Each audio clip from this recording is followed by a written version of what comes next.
Velkommen til Danmarks eneste, fedeste og uden tvivl bedste podcast om professionel wrestling. Jeg er svært Nikolaj Vagtmann, og med mig i dag på Wrestlers and Nerds podcast har jeg ingen ringer end Jimmy og Kim Kaos Sending. Og vi sidder her.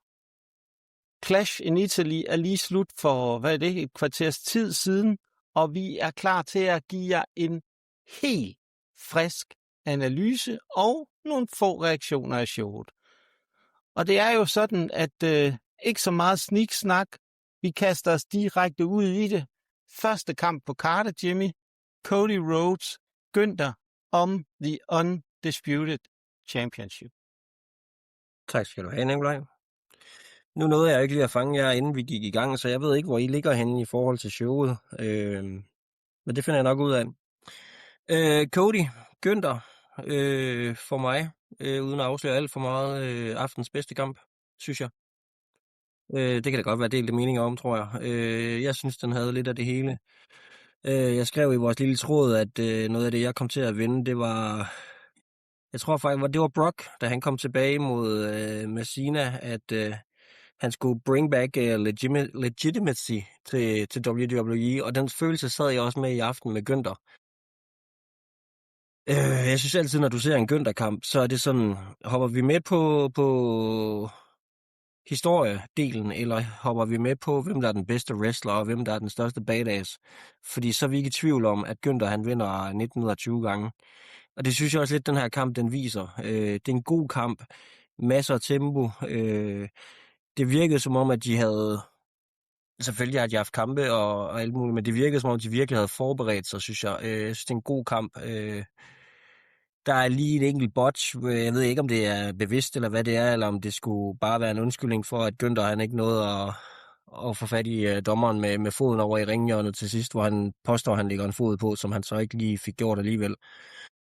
Jeg synes, det er en god kamp. Jeg synes, han taber Gunther, uden faktisk at tabe for meget ansigt. Jeg synes, det er en solid åbner. Jeg er jo lidt overrasket over, at det var den, der åbnede. Fin længde. Publikum, som altid i en Clash pay-per-view, var totalt op at køre med at Codys entrance. Jeg synes, den bliver federe og federe. Ikke verdens længste entrance den her gang, med hans vældige kraniemaske der. Den kan altså et eller andet, det synes jeg. Men en god kamp, og jeg tror, at historien er ikke færdig. Langt fra det ikke det. Jeg synes, det er en god kamp. Kim, inden Jimmy kom på, så luftede du lidt din holdning til den her kamp, og jeg har på fornemmelsen, du på ingen måde er enig med Jimmy. Altså, nu sagde vi også lige, inden vi gik i gang, at jeg nok lige skulle nævne, at jeg er stadig Gunther. Men det er nok også en af grundene til, at jeg måske har svært ved at se ham som den her badass. Det er, fordi jeg overhovedet ikke synes, han er det. Jeg synes faktisk, han er lidt af en stor crybaby, når det kommer til stykket. Og det har han altid været, synes jeg. Og på ingen måde, han virker hård over for mig, eller på nogen måde kan imponere mig med noget. Altså, jeg synes også, det choke, han laver, det er sådan noget... Der er sgu ikke en skid choke over det overhovedet. Og jeg synes ikke, Cody og Gunther har særlig gode kampe i forhold til, hvad jeg forventer. Altså, to på det niveau. Der forventer jeg altså mere af dem, end det her. Jeg synes ikke, det var... Jeg synes også, slutningen virkede lidt rodet. Jeg er sikker på, at det var med vilje, de lavede den her slutning, netop, hvor det skulle virke rodet. Men jeg synes ikke, det virkede rodet på en god måde, eller hvis det giver mening. Jeg synes, det virkede sådan lidt, som om fans kunne ikke helt finde ud af, jamen, var det et botch? Var det med vilje? Hvad foregik? Det gik lidt ud over Codys sejr også, og jeg synes sgu ikke, det fungerede. Det må jeg indrømme. Man kan vel ikke andet end at sidde lidt med en masse spørgsmål tilbage, når det er, man ser den måde, som man kan sige, den sidste sekvens bliver eksekveret på, hvor han først ligger med benet under rebet, som faktisk er nok til, at han skal stoppe og tælle, fordi så er han ligesom ude. Han behøver ikke at have det på rebet, han skal bare have det ude under rebet. Det er nok. Og så lige pludselig så vender han rundt og ser om, så sker der ikke noget, så løfter han benet op. Det virker, enten så, som I siger, så virker det planlagt, men i hvert fald rigtig rodet eksekveret. Så kommer spørgsmålet, hvad så nu, Jimmy? Fordi en ting er, at de ikke er færdige, men hvor skal de så hen? Jamen, jeg tror faktisk, de fleste, de sad for en måned siden og tænkte, hvorfor skal de ud af en vej sammen? Og nu har vi så haft den her kamp i Italien, og jeg tror, der er mange, der sidder og tænker, hvad skal vi nu, ligesom vi gør her? Altså, hvad bygger vi det videre på? Hvad er der tilbage af historien, når I har haft kampen her? De skal nok finde en vinkel, det er ikke det, men det bliver måske også sådan lidt, hvorfor er det nødvendigt? Og er det nødvendigt? Men jeg tror heller ikke, at vi er færdige med Günther og Cody. Så hvad vej de går i næste uge, det bliver lidt spændende at se. Men jeg er enig med, selvfølgelig jeg er næsten altid enig med Kim, selvfølgelig, vi er altid på bølgelængde, kan jeg høre. Det der med hans choke, altså jeg synes, det er lidt et gennemgående tema i dag. Vi kunne lige så godt kalde den en chin-lock, fordi den sidder jo halvvejs op på kinden på ham halvdelen af gangene, og vi har nogle andre også i aften, hvor vi lige set Fatou her til sidst, der skal vi også lige ind på til senere. Der er nogle spots i aften, hvor jeg tænker, at der skal stå en om backstage, og så lige med hånden, og så sige, nu strammer I satan noget op, for det var, der var mange slåede spots i aften, det var der godt nok. Det skal vi nok komme ind på. Ja, men det er jo netop en af de ting, som vi har jo diskuteret tidligere. Det er det der med, det er som om, der mangler noget for tiden. Der er for mange fejl, der er for mange sløje spots, og det er igen en af de ting, som vi kommer tilbage til, som du fuldstændig er inde på, Jimmy, og det gør lidt ondt. Og der var nogen, der spurgte, hvorfor siger du det, og hvad betyder det? Jamen, det betyder faktisk det, at jeg kan godt være lidt bekymret for nogle af wrestlerne, at vi snart får nogle ret alvorlige skader, hvis de ikke netop, som du siger, strammer op. Fordi de har altså et ansvar, Kim, og jeg ved, at du om nogen jo er en, hvor det er det der med, hvor vigtigt det er, at man passer på hinanden ind i ringen. Er det ikke rigtigt? Ja. Altså, det er noget af det Jo, vigtigste. Det er det vigtigste. Altså, det er jo, altså, et eller andet sted, når man laver en wrestlingkamp sammen, så plejer jeg at sige, så giver man jo ens krop til ham, man wrestler imod, og siger, værsgo ud, pas på den. Og hvis han ikke passer på den, jamen så ved jeg personligt for mig selv, så bliver jeg fandme sur, ikke? Altså, alle kan lave en fejl, og der kan ske et eller andet med, at man ikke lige får gjort et eller andet forkert, eller ramt en lidt hårdt, eller et eller andet sådan, ikke? Det er ikke sådan noget, jeg mener, men det er, hvis man ikke... Altså hvis man bliver tjusket, eller ikke er i den form, man skal være, og så laver nogle fejl, fordi man tjusker, og sådan nogle ting her. Og det er jo sådan et gennemgående tema her. Jeg synes simpelthen, jeg tror ikke, det er fordi, det ikke, eller jo, det er på en måde også, fordi de ikke wrestler nok, men grunden til, at man ser det så tydeligt, det er fordi, de ikke er gode nok til at skjule det simpelthen, fordi de ikke er wrestler nok til at kan bare arbejde videre, når de laver en fejl. Så ligesom, du ved, man kan se på mange af dem her, de er som vant til det her med, at de øver simpelthen kampene, og det gjorde man bare ikke i gamle dage, der gik man altså bare ud og wrestlede. Der stod man altså ikke og snakkede flere timer om, hvad rækkefølge man lavede movessen i. Der blev det lavet i den rækkefølge, man nu følte, der passede bedst. Og det kan de simpelthen ikke finde ud af mere til dags. Det kan de fleste danske wrestlere heller ikke. Altså det er nogle gange forfærdeligt, var jeg lige ved at sige for mig, at stå og kigge på sådan omklædningsrum, hvor folk står og snakker kamp. Altså, ja, det passer slet ikke ind i der, hvor jeg er vokset op, var jeg lige ved at sige.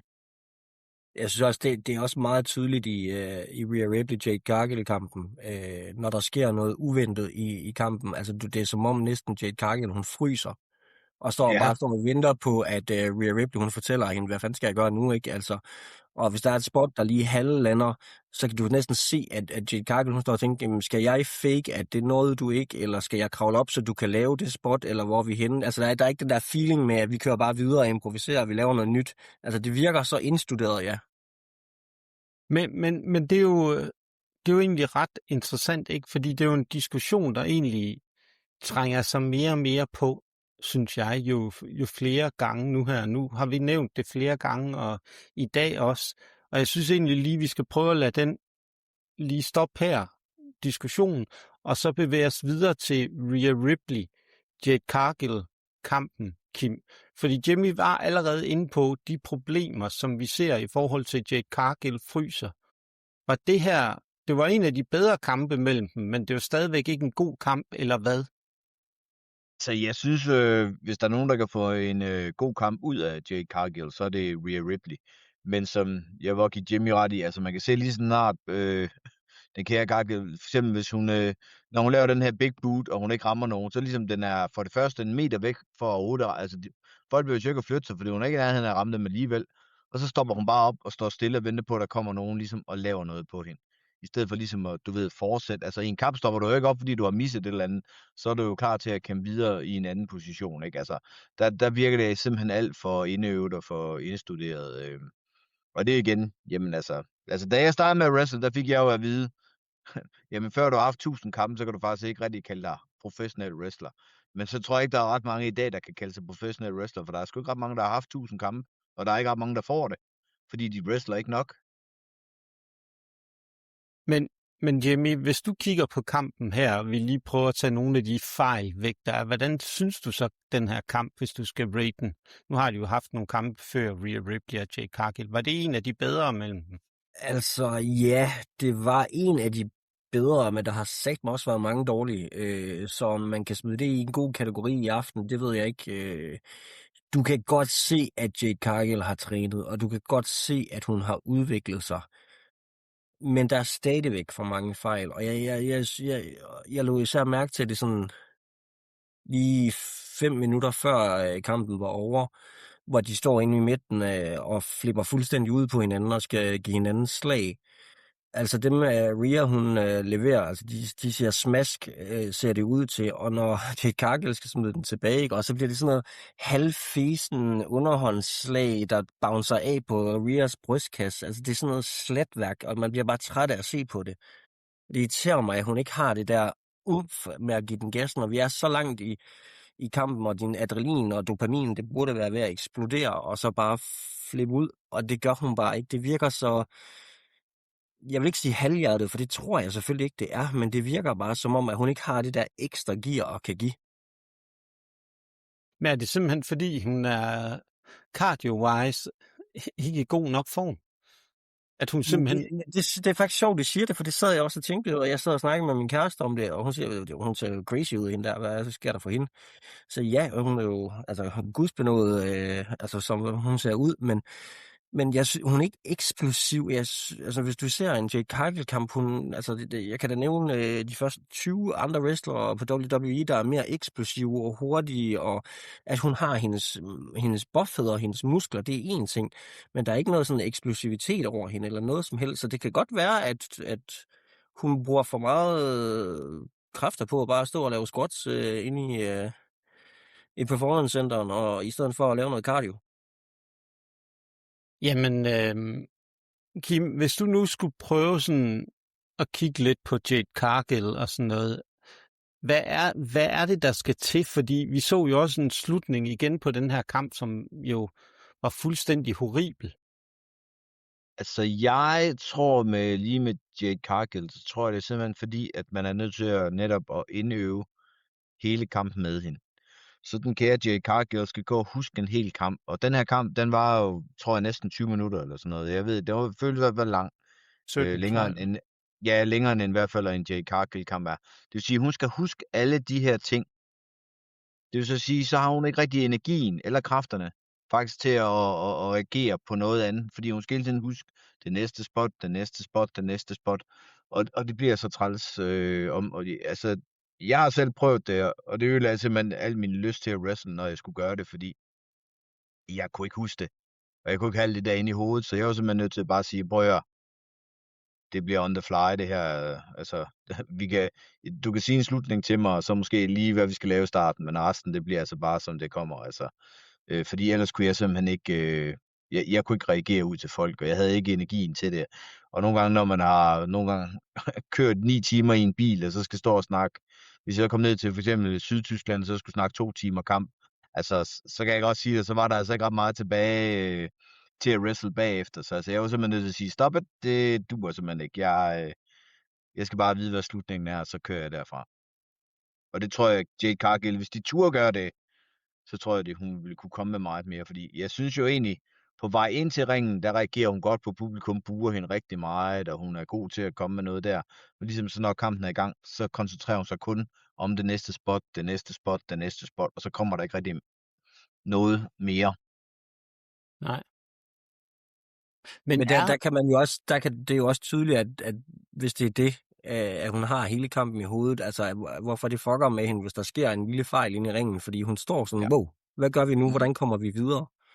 Og så også, altså til sidst, hvor er det BFAB, der skal smide hendes fod, og altså you had one job, ikke? Ja. Altså, Ja, det er i hvert fald. Men er problemet ikke, hvis vi skal prøve sådan at skære lidt ind til benet i den kamp og Jade Cargills udfordring, er det ikke, at kampene nærmest bliver for kompliceret for hende? Hvis den skal vare 17 minutter, så sker der simpelthen for meget i kampen. Ja, men det er også det, jeg siger, så skulle den have været meget mere simpel. Der sker simpelthen for meget i kampen. Men de er også nødt til at teste den hele tiden, ikke? Altså, du bliver ikke bedre, hvis du ikke bliver testet. Altså, du er altid nødt til du bliver nødt til at lave noget, du ikke har prøvet før, eller lave noget, teste dig selv hele tiden. Hvis du bliver bedre, er du også nødt til at prøve noget hele tiden. Så må du fejle en gang imellem, sådan er det bare. Men problemet er jo bare lidt, at der er du ikke råd til at fejle ret mange gange. Fordi så bliver det altså hurtigt husket, og så ryger du altså hurtigt ud igen. ja, nemlig, og det er lidt det, jeg sidder og tænker på nu, Kim. Altså, hvad er det, der gør, at Jade Cargill bliver ved med at få chancer, og bliver ved med at presse op på øverste etage? Altså, der er mange, der har det, Jade Cargill har, og hun ser fantastisk ud, men det er der også andre, der gør. Hvad er det, der gør, at Jade Cargill skal blive ved med at have chancen, og skal blive ved med at presses? Altså, de må jo se et eller andet i hende, men jeg synes også, når man, altså, alle jeg kender, der bare har set hende, siger jo, holy shit, ikke? Altså, det gør de altså ikke om ret mange af de andre kvinder, synes jeg. Så hun har jo bare noget, de andre ikke har. Hun er bare ikke særlig god wrestler. Men altså, jeg tror stadig, de kan ligesom se, hvis hun hele tiden forbedrer sig, jamen, så tænker de, jamen, der er håb for det, ikke? Så altså, det er det, jeg tror i hvert fald. Så man kan sige, det bygger på håb. Nå, jamen igen, jeg ved ikke, hvor mange kampe hun har haft, men jeg tror ikke, hun har haft 100 i sin karriere endnu, ikke? Og igen, som jeg siger, altså det er ikke ret mange i en wrestling-karriere. 100 kampe er ikke ret meget, vel? Så jeg synes også, man skal op på, at man ikke forlanger for mere af hende, end hun burde kunne, ikke? Fordi hun er jo heller ikke rigtig blevet trænet særlig meget, efter hvad jeg har forstået, vel? Altså, så hun bliver både trænet, bliver smidt på tv samtidig, så der er mange ting, hun sådan skal gå og lære, som hun ikke kender, og det er sgu svært, man regner med. Så altså, jeg tænker, hun må gøre det godt nok, siden de bliver ved med at smide hende ind i nogle store kampe. Uden Ifølge tvivl. dem. Jamen, der er jo noget, det er der jo ikke nogen tvivl om. Men lad os få sat punktummet her for Jade Cargill mod Rhea Ripley. Og så lad os bevæge os videre til en kamp, Kim, som jeg er rigtig spændt på. Fordi vi skal jo have kampen nummer 2 mellem Brock Lesnar med Paul Heyman mod Oba Femi. Jamen, jeg tror, hvad var jeg lige vil sige, Italien, de er vist lige så meget fans af Brock Lesnar, som jeg er, fordi der var der vist ingen tvivl om, at de holdt mere med ham, tror jeg, end Oba Femi her. Jeg synes, det var, ja, hvad skal man sige, simpelt, men godt det, de lavede. Altså, og måske lige lovlig mange F5's, men altså, det er jo, hvad det er, ikke? Altså, det er jo hans move. Og jeg kunne egentlig godt lide kampen. Altså, jeg synes, det virker rigtig godt. Det er altså 2 brutale store gutter. Her, der køber jeg, at der er smæk på, og de er farlige, ikke? Altså, fordi det synes jeg, de virker. Især Brock Lesnar. Meget farlig, ikke? Men Oba Femi gør det og godt her. Men man kan godt se, at det her, det er Brock Lesnar-showet. Så ja, jeg synes, det var glimrende. Der er jo ikke nogen tvivl om her, at Oba Femi, han ser lige så stærk ud, selvom han tabte til Brock Lesnar. Jimmy, hvor er det, Oba Femi sådan ligesom stadigvæk har det der X-faktor? Hvad er det, der gør, at vi ikke sidder og tænker, at selvom han taber, så ser han stadigvæk stærk ud? Jamen altså, for mig er det jo bare, at han ligner et beast.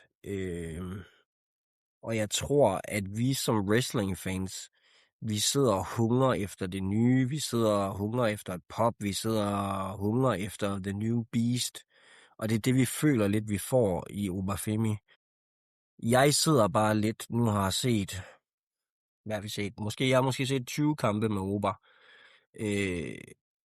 Jeg mangler måske snart at se noget andet end en running elbow fra hjørne til hjørne, og han kaster en fyr 30 cm. Det er det, jeg føler, jeg har set med Oba Femi. Jeg kan godt se, at han er stor, og han kan en masse, tror jeg. Jeg har bare ikke set det endnu. Men der er ingen tvivl om, at Oba kan og er højst sandsynligt nok det næste store i WWE. Men vi skal også snart have lagt noget mere på i ringen, synes jeg. En ting, hvis han skal kaste rundt med folk og bare være det store bæst, altså så er vi jo lidt tilbage til, synes jeg, Goldberg squash-kampene, de første 70-100, han havde, ikke? Og det er en anden side i dag. Det tror jeg ikke, du kan gøre med Oba. Jeg tror ikke, du kan gøre det på den måde, men han bliver nødt til at skal vise noget mere. Det tror jeg også, der kommer. Kim, synes du, at Obafemi han virker så begrænset, som Jimmy giver udtryk for? Jeg ved ikke, om jeg synes, Obafemi virker begrænset, men jeg kan godt følge Jimmy lidt i, hvad han siger, men jeg tror, hvis det var mig, så vil jeg ikke stresse over det. Jeg vil give det god tid, og ikke være bange for at give ham en squashkamp her og der, fordi udover lige her i Italien, så har han jo været mega over i USA, alle de steder, vi har set ham. Altså, der har det ikke været noget problem endnu. Og jeg tror også kun, de lavede den her Open Challenge, fordi de bare havde det her med Brock, ligesom skulle komme som en kæmpe overraskelse. Jeg tror ikke, det bliver flere sådan Open Challenge fra ham. Det kan godt være, at han vinder nogle hurtige kampe, men det synes jeg også, de her store gutter engang imellem skal gøre. De skal ud og vise de store og farlige, og det gør de altså bedst ved at bare squash nogle mindre gutter. Det synes jeg i hvert fald. Jeg synes, det virker fint. Jeg synes, de har kørt Obafemi glimrende indtil videre. Altså, folk er jo med ham. Altså, den her skide, hvad kalder vi det, en dans, eller både han går ind til ringen på, ikke? Altså, det ser sgu meget sjovt, når alle de der store voksne mænd står der og hopper med på den, ikke? Altså, det synes jeg sgu da er underholdende. Så altså, jeg tror, ham skal man bare give den tid, han lige skal bruge. Man skal også passe på med at gå for hurtigt frem med alle de her nye gutter, ikke? Han har altså heller ikke wrestlet ret lang tid. Giv dem lidt tid, så skal de nok være der. Altså, jeg tror helt sikkert, at WWE, de ved sgu godt, hvornår folk er klar, og hvornår de ikke er. Så er der bare nogen, der måske ikke aldrig bliver det, som de havde håbet på, og så videre, og så videre. Men jeg synes, Oba, han er på den helt rigtige vej. Jeg synes, det er godt, nu har han fået tabt til en, og der er ikke nogen som helst skam i at tage til Brock Lesnar. Det kan alle, eller får alle næsten lov til at gøre, ikke? Så nu er det ligesom over, nu er han ikke ubesejret, nu skal man ikke gå og tænke på, hvornår skal han tage hans første kamp og alt det her. Jeg synes, det er en glimrende måde at komme over det her på. Jeg synes, jeg synes, de gør det godt med ham indtil videre.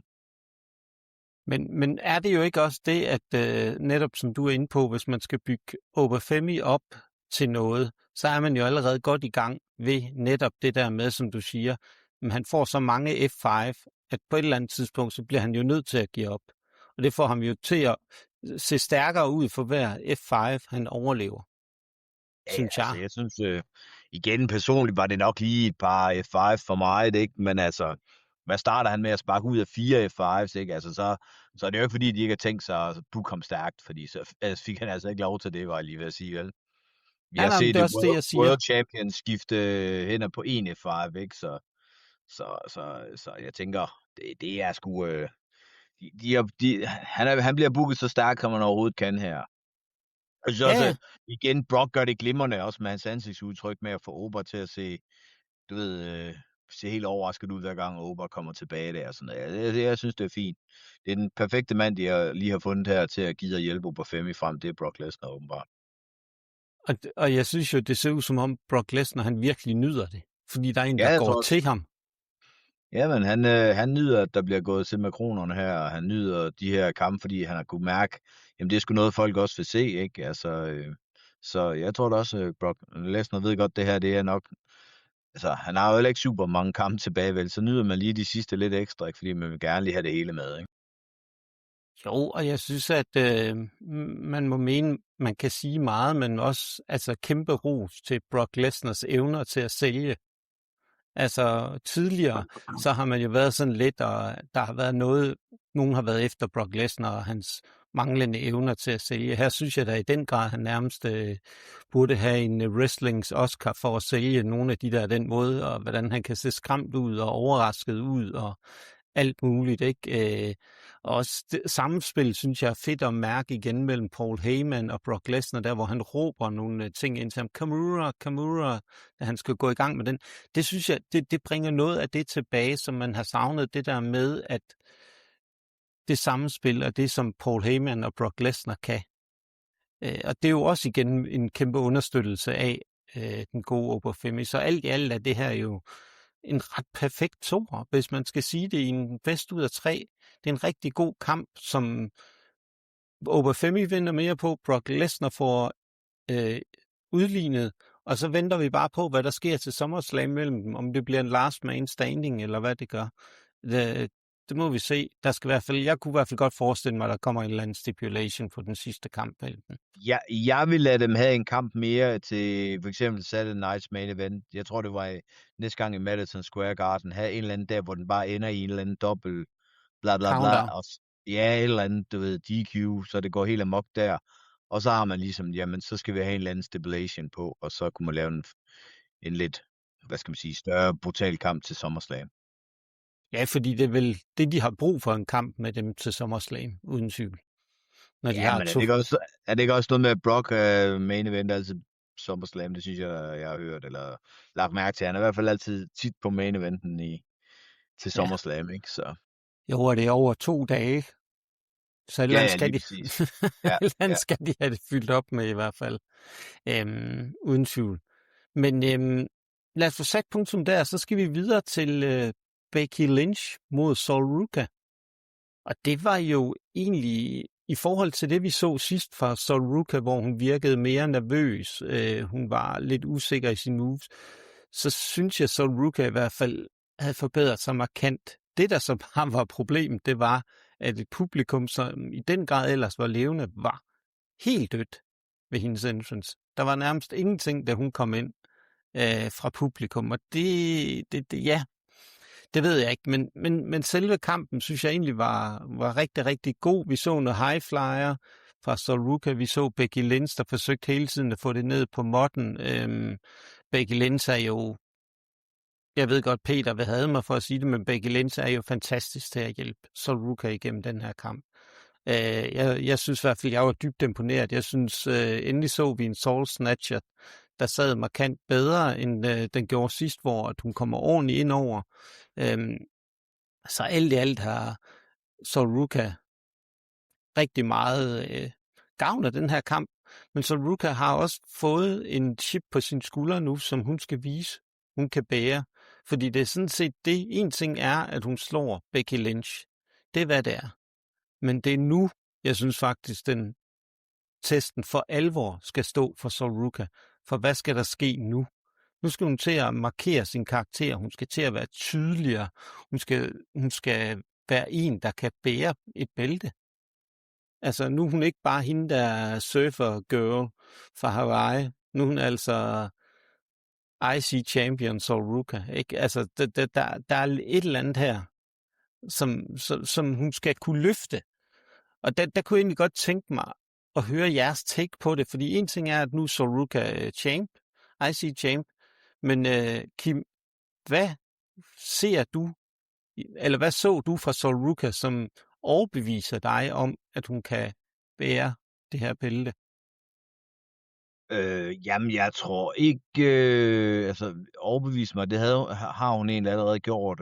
Jeg er sikker på, at hendes talent er kæmpestort, og hun kan nå rigtig, rigtig, rigtig langt. Men jeg kan godt synes, i forhold til, nu siger vi, Obafemi er blevet, synes vi, sket lidt langsomt. Jeg synes måske, at så kan man så gerne sige, så Ruca her er måske gået lidt for hurtigt. Der kunne jeg måske godt tænke mig, måske lige at set hende i en lille feud, inden hun fik en titel her. Jeg synes, det er fint, hun har tabt nogle kampe op til, og alt det her, det kan jeg egentlig godt lide. Men jeg synes ikke, jeg er ikke fan af at putte bælter på folk alt for hurtigt, i hvert fald i WWE. Fordi de er ikke rigtig presset til, at de skal smide bælter på folk. Men der kan jeg godt være lidt i tvivl om det er lidt for hurtigt. Og så synes jeg så, at de led meget af, at de lige kommer efter Brock og Obafemi. 2 store 130-40 kilo skutter. Og så kommer der 2 små piger bagefter, der ligesom skal fortsætte det. Altså der tror jeg bare, de havde svært ved at ligesom at komme på efter den kamp. Det tror jeg simpelthen dræbte, deres kamp lidt, eller deres momentum lidt, fordi jeg synes egentlig, folk virkede interesseret nok, men det var bare ligesom, de skulle lige komme sig efter den anden kamp. Jimmy, hvad modsat Kim, nu spurgte jeg Kim, hvad det var, der overbeviste ham. Hvad får dig til at tvivle på Sol Ruca? Ja, jeg er enig med Kim. Jeg synes også, det er tidligt, og måske en anelse for hurtigt at smide det bælte på hende. hvad hun har leveret i NXT var meget overbevisende. Der gjorde hun det rigtig solidt. Og der føler jeg også, at hun hun havde fundet sig til rette på NXT, og så noget mere komfortabel ud. Det er klart, når det kommer op på main roster, så er der nerver på, det er klart. Jeg synes, hun havde en fantastisk Rumble. Jeg synes, det er lidt det samme. Nu snakker vi lidt om alle de der botches, der har været, og fejl, og der er kommet mange nye mennesker ind på main rosteren nedefra. Så der vil komme nogle fejl. Jeg synes, Sol Ruka nu, du kan se det, hvor hun står til sidst med bæltet på vej tilbage, at der er det som om, hun lige sænker skuldrene og tænker, oh fuck, nu er det altså nu. Nu er det ikke bare børneleg længere. Nu er det mig, der er champion. Og det lignede, at nu skal jeg til at steppe op. Og det tror jeg virkelig også, jeg tror også, det der, du sagde med, at publikum var helt dødt. Vi kender jo ikke rigtig Sol Ruka overhovedet. Vi ved, hvad hun kan i ringen, men vi aner ikke rigtig noget om hende. Hun har ikke som sådan fyret nogle promos af, der fortæller os lidt om hende. Og jeg tror også, det var lidt det, at når du er i Italien eksempelvis, havde det været i USA, så havde det helt klart været en anden modtagelse. Vi mangler at finde ud af, hvem Sol Ruka er på main roster i WWE, og det tror jeg også, Sol Ruka selv gør. Kan hun finde ud af det? Kan hun finde hendes vej forholdsvis hurtigt? Så er der ingen tvivl om, så har hun alle redskaberne til at kan lykkes. Kan hun ikke det, så ender vi måske lidt eller noget Jade Cargill, bortset fra, at Sol Ruka rent faktisk kan wrestle. Interessant. Jeg synes, det er nogle rigtig gode takes, fordi vi bliver også nødt til nogle gange at stille lidt mere skarpt på, hvor er udfordringerne for det wrestling-landskab, der er skabt lige nu, som vi begge to er inde på. Der er kommet en masse nye op. Det skaber noget brud i rytmen. Det skaber nogle nye relationer, der skal bygges op og noget. Så det er jo der, vi står, og det er nok bare det, der gør, at vi får flere fejl. Men vi vil i hvert fald følge Sol Ruka skarpt og give jer lyttere vores take på, om hun lykkes som IC-champ. Med de ord, så skal vi til main eventen, Kim, for det var en tribal combat mellem Roman Reigns og Jacob Fatu. Og tribal combat er jo i bund og grund anything goes. Det eneste, der bare er, det er, at kampen skal afgøres inde i ringen. Ja, altså jeg vil sige, det her tribal comeback, det virker jo vist mere bare som en Roman Reigns kamp med specielle regler, altså. Jeg ved sgu ikke rigtigt, altså. Jeg synes, det er sådan lidt efter, hvordan han lige har lyst til at have kampen, eller sådan, ikke? Men altså, jeg kunne godt lide især stemningen. Jeg synes her, der var publikum virkelig med, og de var ikke at holde fingre. Kampen var sgu lidt for lang, synes jeg. Det er ked af at sige, men godt lide kampen, men hold nu op, jeg synes godt nok lige, den blev lidt lang. Altså, jeg vil så også sige, jeg har godt nok også set meget wrestling i dag, for jeg startede med at se AAA i morges, og så har jeg set Clash i Italien i aften her, så det er sjældent, jeg har set næsten, jeg har nok set, 5,5 times wrestling i dag. Det er nok lidt mere, end jeg normalt, så jeg sad godt nok og tænkte, hold nu kæft, man bliver nu snart færdig. Ja, men det er jo sundt, altså, men hvis vi skal se på selve kampen, Jimmy, Roman Reigns, Jacob Fatu og det, der var på spil her, havde WWE booket sig lidt op i et hjørne? Fordi tror jeg, der var vi nogen, der overhovedet troede på, at Jacob Fatu ville vinde nu, når bæltet også var i spil. Nej, det var der jo ikke. I hvert fald ikke fans, der følger mere regelmæssigt i WWE. Der var ikke nogen, der troede på, at Roman havde ville smide bæltet i Italien. Altså, så skal du tune ind første gang og tænke, hvad, kan han godt vinde ham der? Nej, det ved 99,9% af alle folk, at det kommer ikke til at ske. Han smider ikke bæltet i Italien. Selvfølgelig gør han ikke det. Jeg synes satme også, det var en lang kamp. Jeg tror, det var over en halv time, var den ikke? Jeg synes, de første 16-18 minutter, der er det sådan lidt, men vi skal også lige have tiden til at gå. Hvad skal vi? Vi går lige en tur. Jeg er ikke den bedste kamp. Altså, de gør, hvad de kan. Det er da ikke det. Så har der været meget snak om, Fatu han var skadet, eller han ikke var skadet. Var det en enkelt, eller var det ikke en enkelt? Jeg har set talvis af videoer. Jeg kan ikke se, at han bliver skadet i Liverpool. Så hvorfor den er smidt ud, det ved jeg ikke, om det er noget WWE vipsede ud, at han skulle være skadet. Jeg synes, det var for lang, og jeg synes, det er et mærkeligt tidspunkt at smide den her feud ind nu, fordi den kan jo ikke ende med andet, end hvad den gør. Altså, vi ser så lige til sidst, hvor Fatu han skal gå til højre eller til venstre, og han skal selvfølgelig med Roman, fordi Tribal Chief, og så står den kære Solo jo nede i hjørnet og kigger, så vi ved jo allerede nu, hvad der kommer til at ske. Det bliver den feud, der kommer til at køre med, hvad var i går for Jacob Fatu, og så tænker jeg, at vi har en ny Bloodline feud, der kan køre lang tid. Kim, nu tror Jimmy, vi får en Bloodline feud. Hvordan tolker du slutningen? Jamen, jeg sad der og tænkte, jeg synes, der er stor forskel på de her 2-3-mandsgrupper. Du ved, Roman-gruppen, det er en, og du ved, ham og Jay har lige været world champion, eller det ene er det, og Jay var det, da Roman ikke var det, og Jimmy Fatu er den, der har været tag team champion flest gange, og så står der så Solo Sikoa sammen med 2, der ikke har vundet en skid, ikke? Jeg har det sådan, hvis jeg var Jacob Fatu, ved jeg da godt, hvad gruppe jeg ville vælge. Der vil ikke sådan være det helt store at vælge imellem. Jeg har bare tænkt, taberne står derovre, og vinderne er der. Vi ses over med vinderne, ikke? Altså, jeg ved sgu ikke lige helt. Jeg synes ikke, altså... Det er Temo Bloodline. Ja, det vil jeg skulle sige. Altså, de så sgu lidt, og deres billige solbriller, de havde på, ikke? Altså, jeg ved sgu ikke helt. Jeg synes ikke helt, det virkede på ligeværdigt, var jeg lige ved at sige. Altså, den eneste, der så kunne virke, hvis man nu snakker om, det ikke er ligeværdigt, så er det faktisk, de spiller ind i det. Men det tror jeg ikke, de kan finde ud af, ganske enkelt. Men det er jo det, der kunne være sjovt, hvis de netop spillede ind i det. Fordi Solo har jo før vist sig som at have et ganske stort komisk talent. Det er vanvittigt. Altså, og det er lidt en skav også igen. Jeg føler jo lidt, at han har spildt tiden. Ikke at han har spildt tiden, for han har lavet en masse. Men vi har virkelig bare set de sidste halvandet år, hvordan han er blomstret op, og han er fucking sjov, Solo. Det er helt vanvittigt. Og så de der to øberbøv, der står om bagvæk, og de kommer til at bare blive droppet lige så hurtigt, ikke? Og så bliver skiftet ud med 2 skraldespande. De kan jo ingenting i forhold til sådan en Bloodline feud. Så det kan godt være, det er den vej, de går. Men det skal dele med gøres rigtigt. Men nu leger vi bare med tanken, og nu skal vi jo et eller andet. Kunne det simpelthen ikke være, at vi får dem slået sammen? Helt sammen? Altså det hele? Ja. Det er næsten det eneste, jeg kan se, der bare kunne give en lille smule. Jamen med hvad formål? Hvem skulle komme? Ja, så vil det i hvert fald svært det har du i forvejen. Er der ikke 20 eller sådan noget overalt i WWE? Jo, men altså, hvad skulle det ellers? Fordi de kan jo ikke være en trussel. Ja, de står ret. Så du, hvordan de stod? Ja, de forsøgte. Altså, man må så sige, give dem. Og den ros skal Solo have. Han forsøgte at sælge den til en Oscar. Man står og ser farlig ud.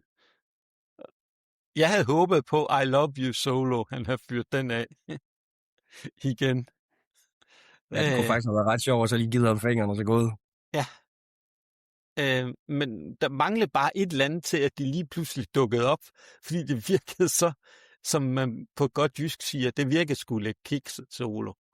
Ikke? Altså, det holder bare ikke, når der ikke har været noget, der har spillet ind i det, de så bare dukker op sådan, hej, nu står vi lige her. Jeg kan også sige, Solo, han må så være en af de største optimister i verden, ikke? Fordi han har jo nærmest spurgt hele omklædningsrummet, om de ikke vil være med i hans gruppe.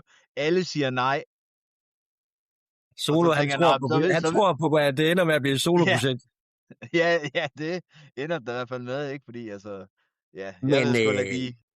Det kunne også være lige pludselig, at jeg ved ikke nu, at jeg ikke med andre steder, men hvad med Silla? Hvor er han henad? Der er en, der bliver ved med her i podcasten at nævne Silla Fatu hver gang, når det er.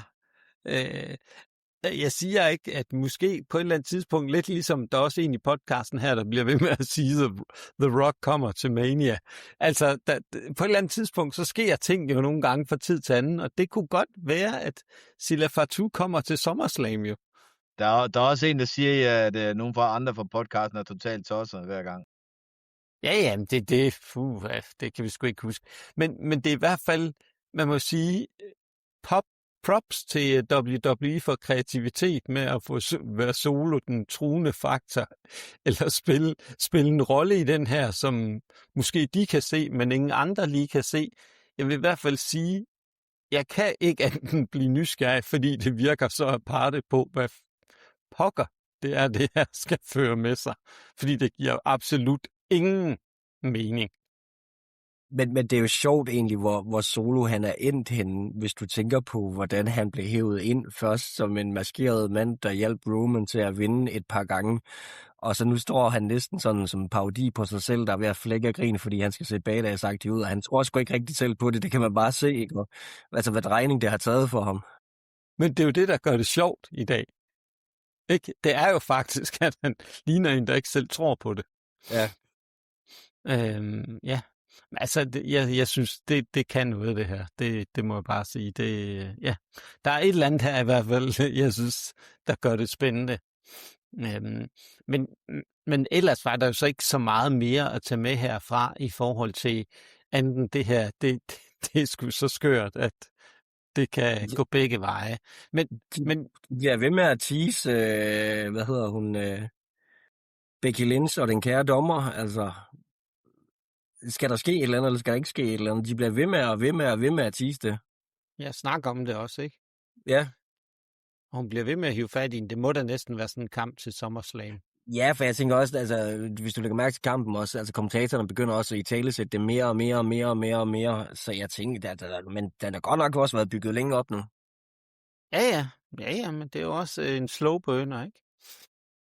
Ja, det må man sige. Det er det. Men lad os lige få rundet det her af, fordi vi er det jo sådan et eller andet med, om vi giver den karakter, eller hvad vi gør. Men fra 1 til 10, Jimmy, hvad vil du give Clash in Italy? Så vil jeg smide den på en lun 5'er. Og det gør jeg udelukkende, fordi jeg synes, på kortet er det nogle store, gode navne.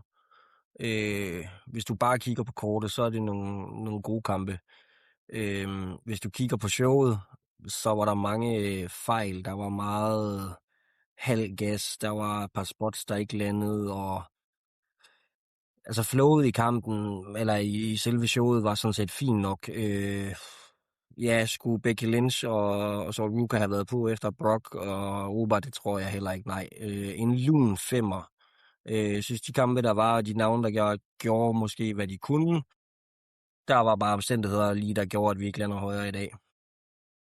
Men vil det ikke være svært at placere Brock Oba, uanset hvor du næsten lagde den hen, med den, der kom efter?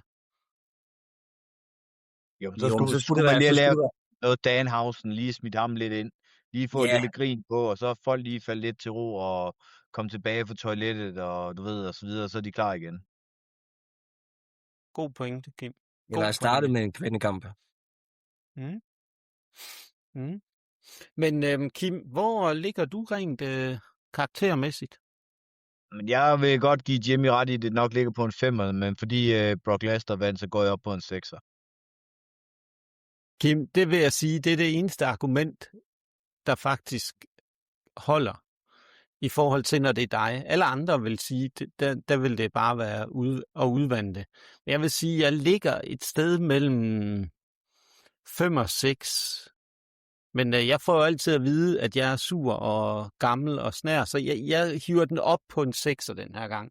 Jeg synes, der var nogle ting, og det gør jeg ene og alene for den aparte, altså det aparte, der skete efter Roman fra 2-kampen, hvor Solo skal virke som en truende faktor med sit MFT-crew.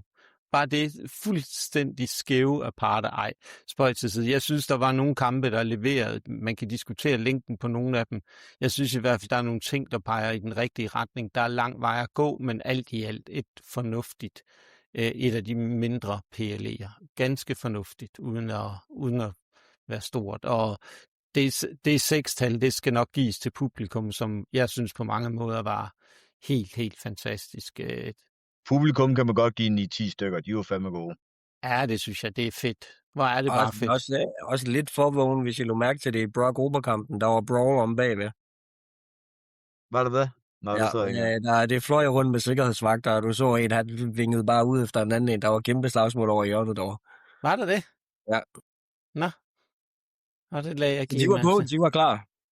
Ja, fedt. Men med de ord, så kan man bare sige tak til dig, Jimmy, fordi du lige havde tid.